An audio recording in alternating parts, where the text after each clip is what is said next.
Hi viewers, welcome back to தர்வின் vlog. இன்றைக்கி நம்ம vlogல என்ன பார்க்க போகிறோம்னா, நான் வந்து அம்மா வீட்டிலேருந்து கிளம்பி ஹஸ்பண்ட் வீட்டுக்கு வந்துட்டேன்.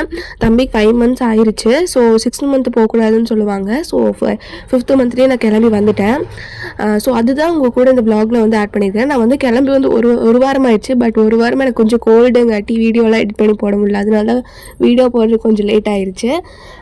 தென் காலையில் வந்து கிளம்புறேன்னே காலையில் தம்பி நேரமே தூங்கிட்டான். ஸோ நாங்களும் லைட்டாக வெஜிடபிள் பிரியாணி மாதிரி பண்ணி சாப்பிட்டு கோயிலுக்கெல்லாம் போயிட்டு கிளம்பிட்டோம்.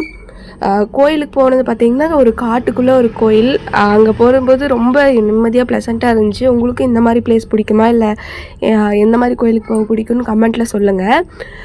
ஸோ இது அம்மாவுக்கு ரொம்ப பிடிச்ச கோயில். ஸோ அங்கே போயிட்டு தென் தம்பியும் அவனோட சார்புக்கு நானும் விளையாடுவேன், சாமி கூடுவேன்னு சொல்லிட்டு அவனும் விளையாண்டுட்டு இருந்தான் சாமிக்கிட்ட. தென் நாங்களே சாமிக்கிட்ட பற்றி சுடமெல்லாம் பற்றி கும்பிட்டு கிளம்பிட்டோம். சரி, போகிற வழியில் காடு மாதிரி இருந்துச்சுன்னு சொல்லிட்டு கொஞ்சம் ஃபோட்டோஸ் எல்லாம் எடுத்து அண்ணி கூட வந்திருந்தாங்க. அண்ணி ஃபோட்டோஸ் எல்லாம் எடுத்து கொடுத்தாங்க.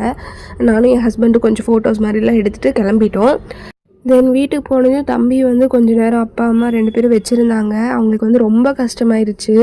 சின்ன குழந்தை ஆசையாக வச்சுருந்தது இப்படி பிரியுமே அப்படின்னு ரொம்ப கஷ்டமாயிடுச்சு. அம்மா என்னை திட்டிகிட்டே தான் இருந்தாங்க. இவ்வளோ சின்ன பையன்லேயே எடுத்துகிட்டு போகிறீ அப்படின்னு. நான் வந்துடுவேன் அப்படின்னு சொல்லிட்டு தான் கூட்டிகிட்டு வந்தேன். என்ன பண்ணுறது, நம்ம போய் தானே ஆகணும். தென் போகும்போது தம்பிக்கு வந்து வளையல் போடணும்னு எனக்கு ரொம்ப ஆசை. ஏன்னா குழந்தையா இருக்கும்போது தான் போட முடியும். ஸோ அதெல்லாம் வாங்கிட்டு கிளம்பிட்டோம்.